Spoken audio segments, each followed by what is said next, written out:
जिसे मैं लेकर आ रहा हूँ सुबह 8:30 बजे, और आप इसे देखेंगे और शनिवार को। तो देखना न भूलिए मेरे साथ चाय पे चर्चा।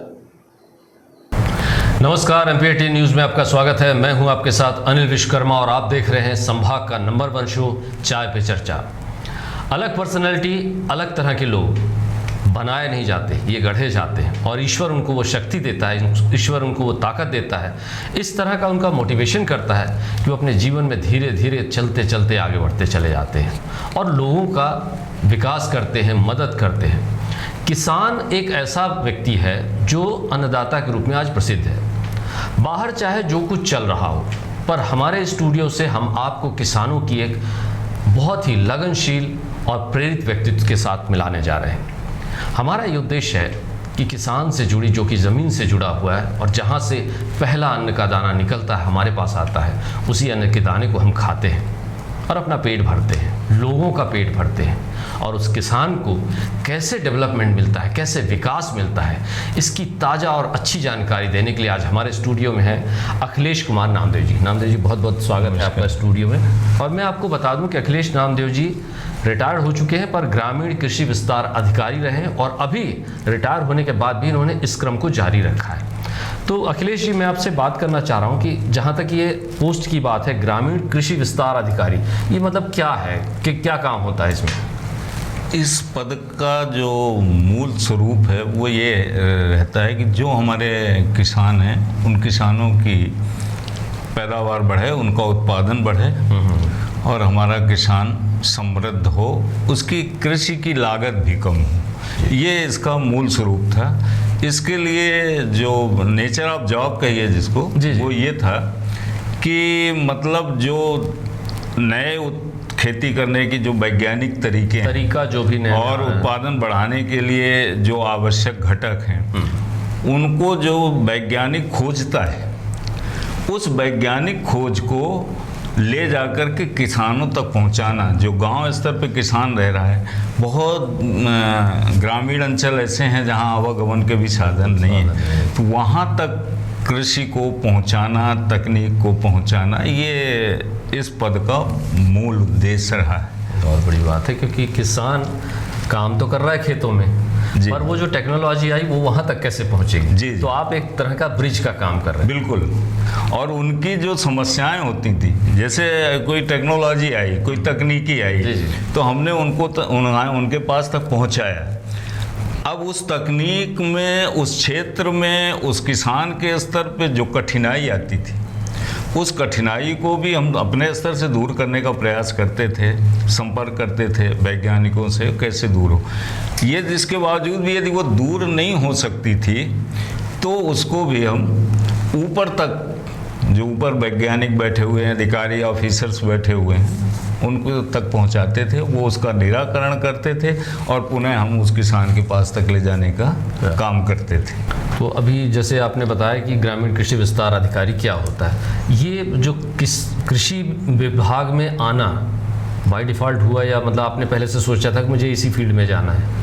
पढ़ाई लिखाई जब हो रही थी आपकी तो? नहीं, पढ़ाई लिखाई हो रही थी तो इस फील्ड में आने का कोई ऐसा मतलब कोई प्लानिंग इसकी ऐसी नहीं थी जी।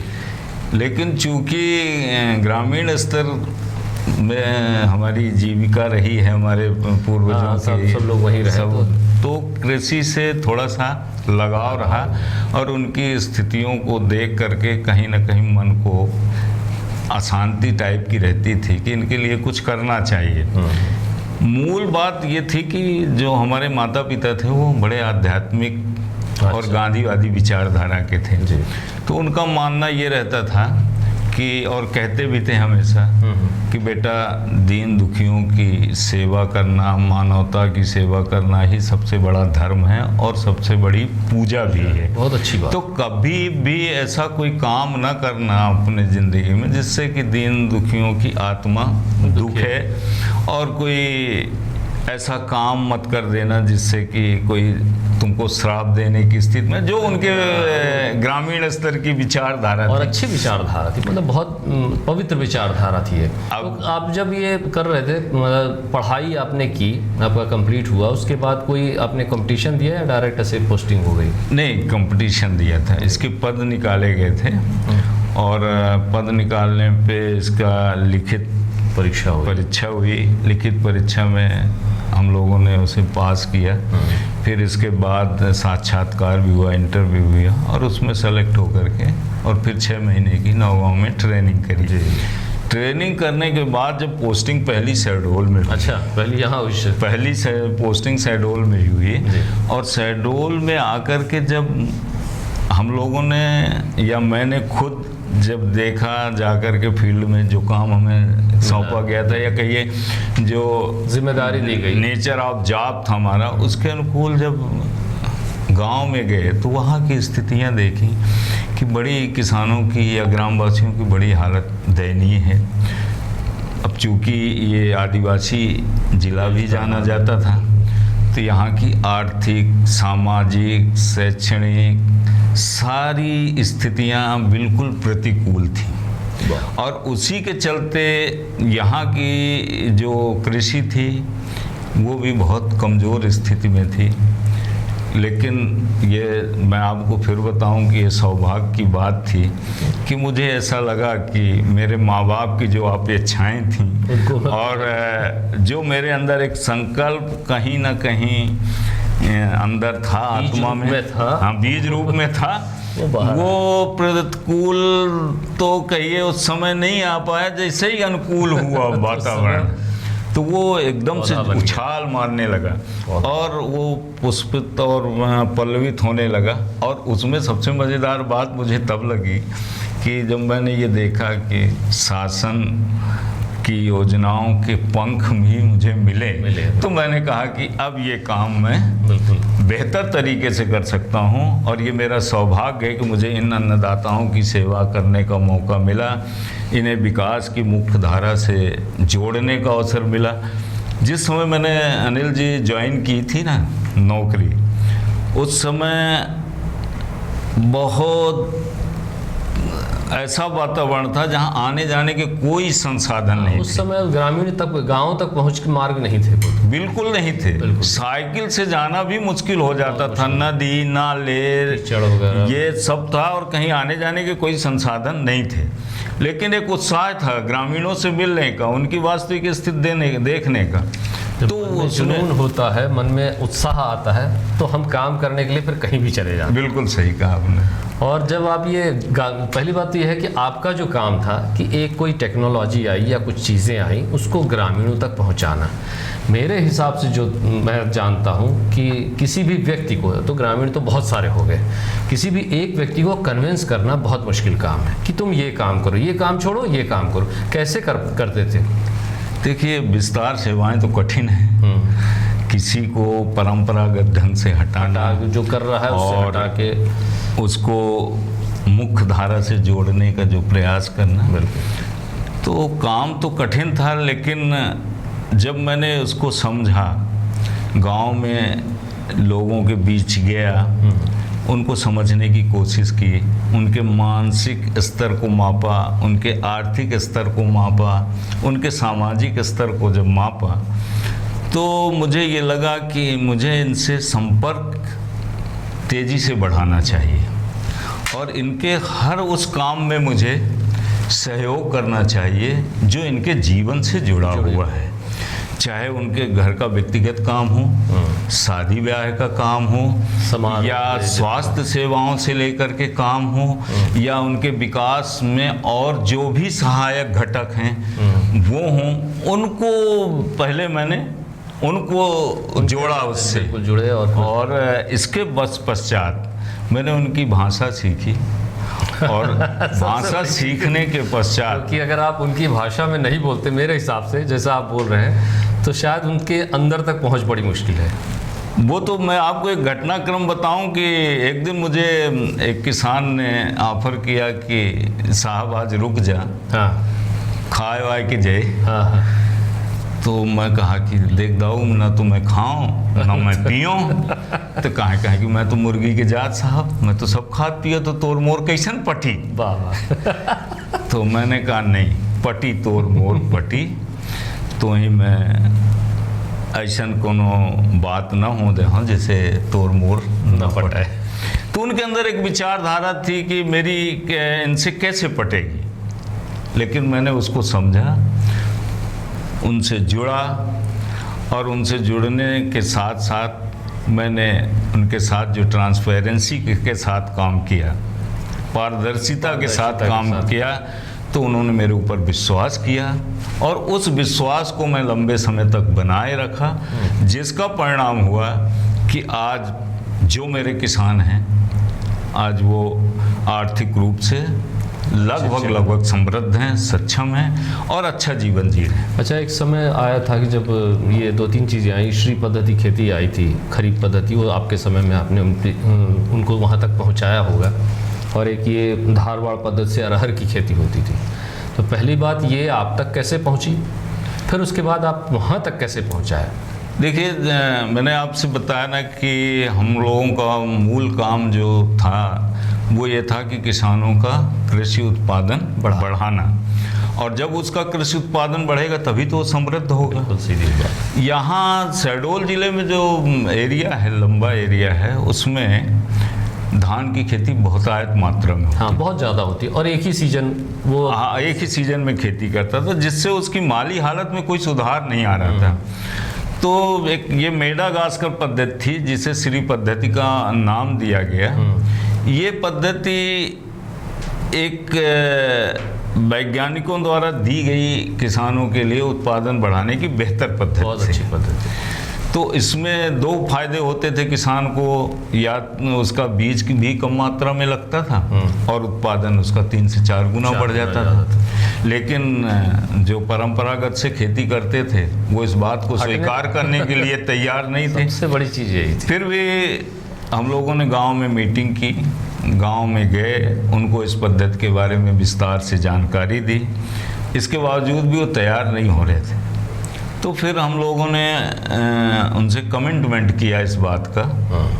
मैंने खुद कमिटमेंट किया उनसे कि यदि तेरे इस खेत में भाई 1 कुंटल धान होती है तो वो तो होगी। हाँ, वो तो होगी। यदि मेरी विधि से यदि करना शुरू कर दोगे तुम, तो मैं तुम्हें इस खेत में 3 कुंटल धान का पैसा दूंगा। 3 कुंटल, 3 गुना ज़्यादा, 3 गुना ज़्यादा दूंगा। अब तेरा तो कोई नुकसान नहीं होने वाला भाई। तो तू एक काम कर कि मेरी पद्धति से तू खेती करना शुरू कर, और मैं तुझको 1 कुंटल के बजाय 3 कुंटल दूँ।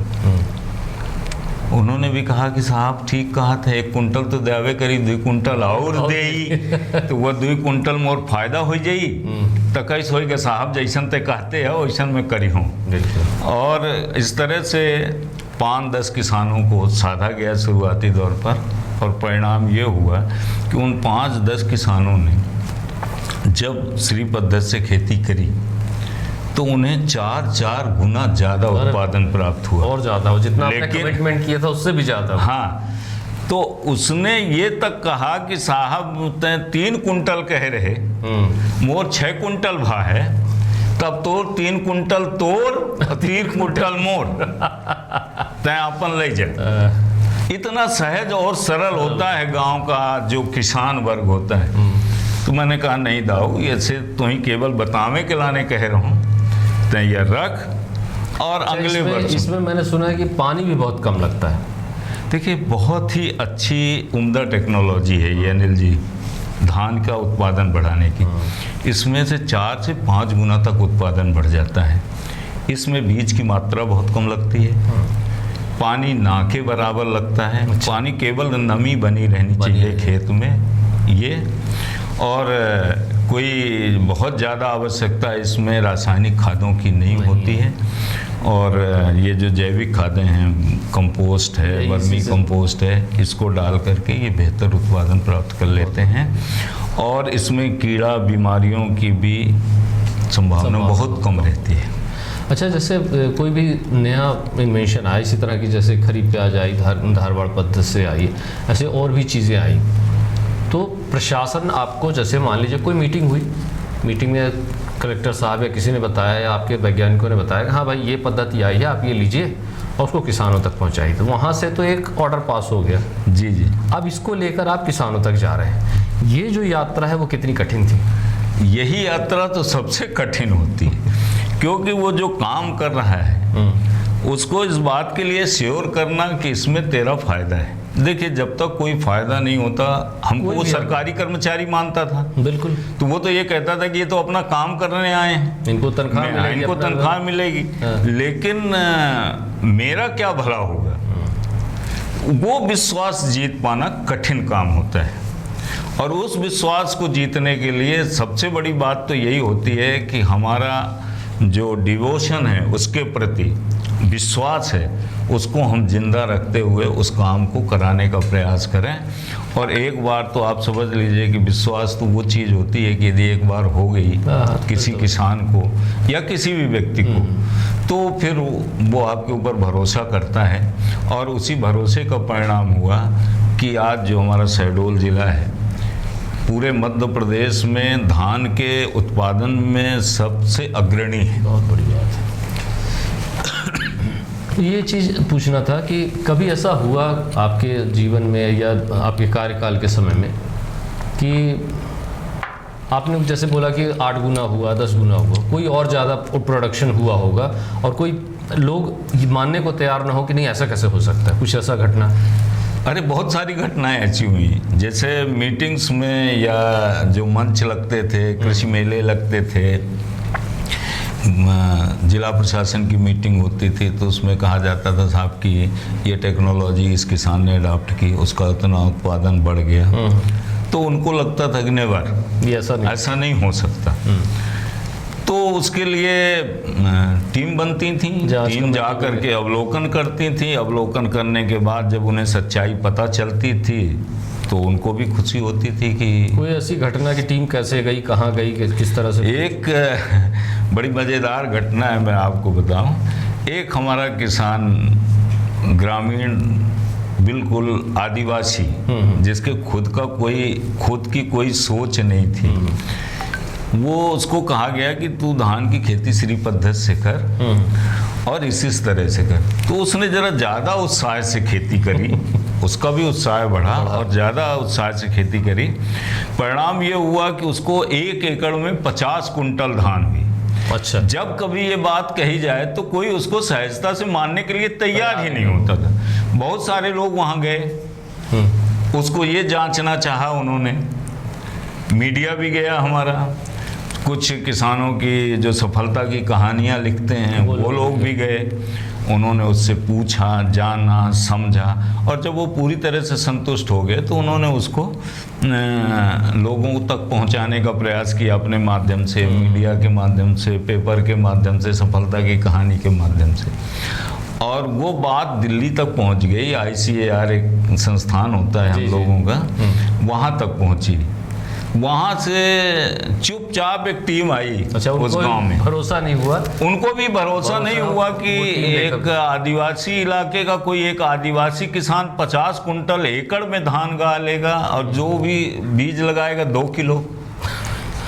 तो वो जब वहाँ पे पहुँचे तो उन्होंने उससे पूछा, और पूछा तो उसने इतने बढ़िया तरीके से, चूंकि उसने करके देखा था तो उसको सारा आइडिया था, तो सारी तकनीकी की जानकारी उसको दे दी। तो उन्होंने ये तक कहा कि हमसे बड़ा तो साइंटिस्ट ये बैठा है। लेकिन अनिल जी, सच्चाई भी यही है कि सबसे बड़ा साइंटिस्ट यदि कोई है तो वो हमारा किसान ही है। सबसे बड़ा वैज्ञानिक हमारा किसान है। उसी को करना है, उसी को प्रयोग करना है, उसी को सारा कुछ करना है। जी, मेहनत उसी को करनी है।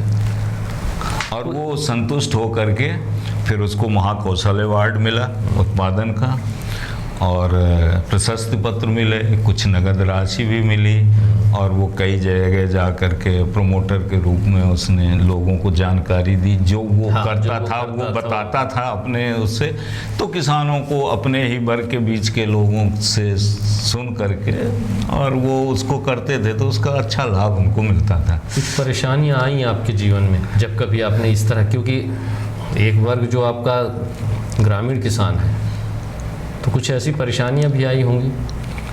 देखिए, जब कोई काम आदमी करता है तो कठिनाइयाँ तो सबसे पहले खड़ी रहती है। अब आवश्यकता इस बात की होती है कि हम पूरे जुनून के साथ उस काम को करने के लिए यदि अपने अंतर मन में ठान लिए तो कठिनाइयाँ तो वो कठिनाइयाँ किनारे हो जाती हैं। बिल्कुल सही। सब जगह विघ्न संतोषी होते हैं, सब जगह दोषी संतोषी होते हैं, हर क्षेत्र में, गांव में भी वही स्थिति। अभी आपके जैसे अब तो आप रिटायर हो गए हैं, तो जो किसानों के लिए आपने काम किया वो लोग अपना आगे बढ़ रहे होंगे, अभी आप क्या कर रहे हैं? अभी भी मैं वही पूर्ववत काम कर रहा हूँ जो किसानों से। आपको पेमेंट नहीं मिल रही होगी? नहीं, पेमेंट तो आवश्यकता उस समय भी नहीं था, एक जुनून था मुझे काम करने का, और वो जुनून जो मेरे माता पिता ने पैदा किया था मेरे अंदर, और जब मैंने 35-38 साल की सेवाओं में उस जुनून को जिंदा रखा तो मेरा वो मिशन हो गया है। ये 2 लाइन है जो मैं आपको कहना चाहूँगा। मैंने अपना मिशन ही बना लिया था, जब इस नौकरी में आया था तभी मेरा मिशन बना लिया था मैंने, कि रोशनी के लिए सारी उम्र जल सकता हूँ मैं।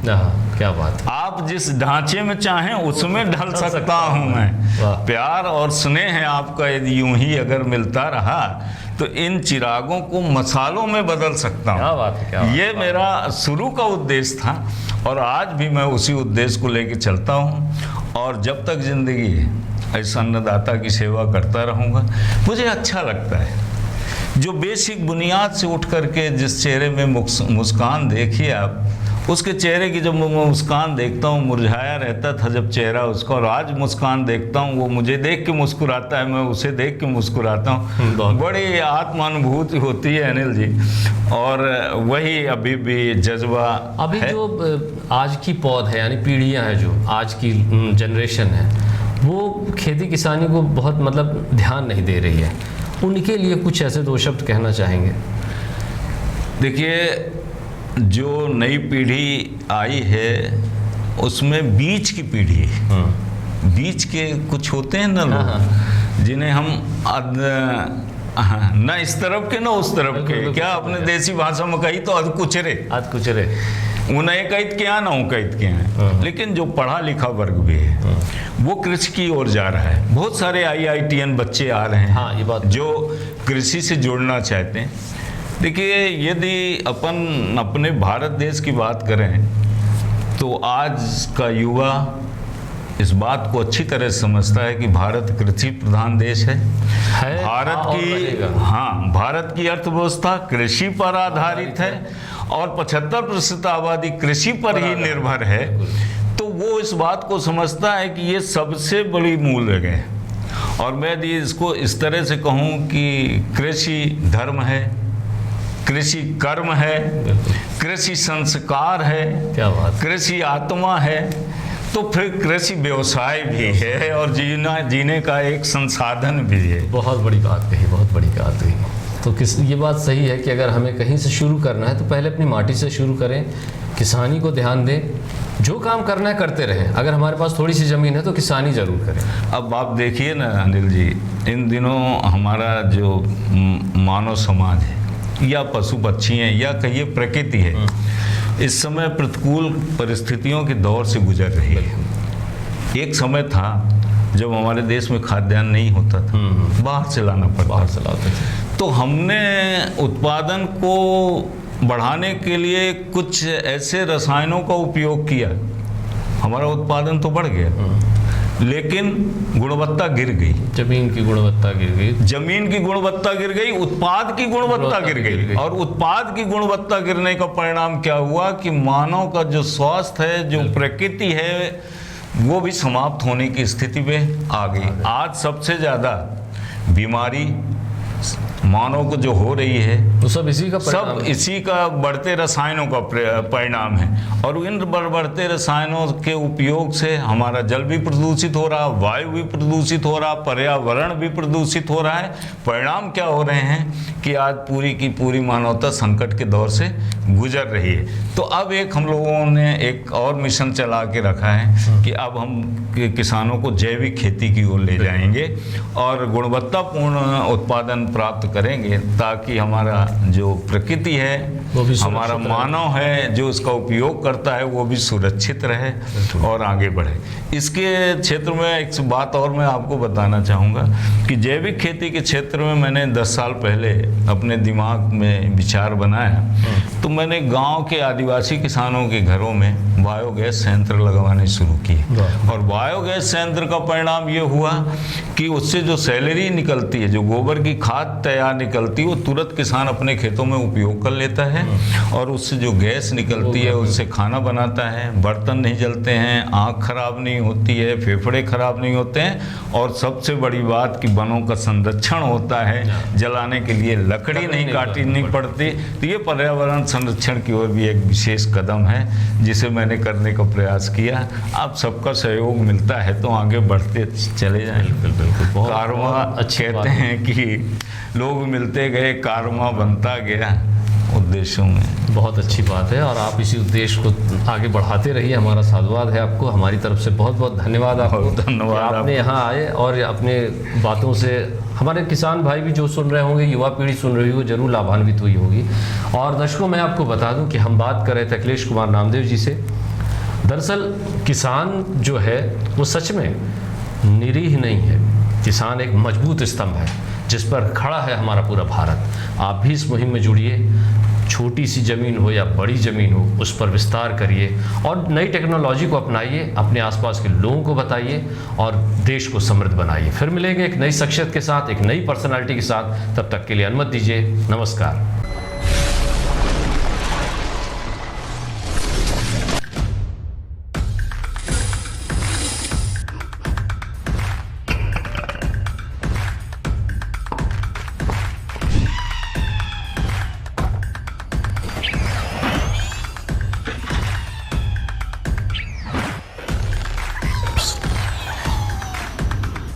आज मेरे साथ जुड़िए एक खास कार्यक्रम में जिसे मैं लेकर आ रहा हूँ सुबह 8:30 बजे और आप इसे देखेंगे और शनिवार को। तो देखना न भूलिए मेरे साथ चाय पे चर्चा।